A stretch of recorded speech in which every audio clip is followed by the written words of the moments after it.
পিরোজপুরের ভান্ডারী উপজেলায় স্ত্রী ও শাশুড়িকে কুপিয়ে হত্যা করেছে বাদল নামের এক যুবক। সোমবার ৫ মে রাত 11:30টার দিকে উপজেলার ধাওয়া গ্রামে এই ঘটনা ঘটে। হত্যাকাণ্ডের পর ঘটনাস্থল থেকে পালিয়ে যান অভিযুক্ত বাদল। স্থানীয় ধাওয়া বাজারে তার একটি চায়ের দোকান রয়েছে।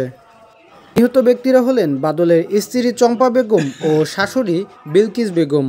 হত্যাকাণ্ডের বিষয়টি নিশ্চিত করেছেন ভান্ডারিয়া থানার ভারপ্রাপ্ত কর্মকর্তা ওসি আহমদ আনোয়ার। জানান, তাৎক্ষণিকভাবে হত্যাকাণ্ডের কারণ জানা যায়নি। ঢুকে দেখতেছি সামনের জানলা থেকে যে রক্ত, প্রচুর রক্ত। আপনার এটা হচ্ছে এই খাটে। এটা দেখার পর সাথে সাথে থানায় ইনফর্ম করলাম। থানায় ইনফর্ম করার পর তো সবাই আসলো, পথে ছিল। আইয়া খালা নানিরে আর মায়ের মাঝিয়া লাগছে। এই আমি আর ছেলে দৌড়ে গেছি, যাইয়া দেখি চাম্পা চাম্পরে ডাহি, চাম্পার মূল্য না, তার নিচ চাইছি, চাইয়ে দেখি আগুন জ্বলে।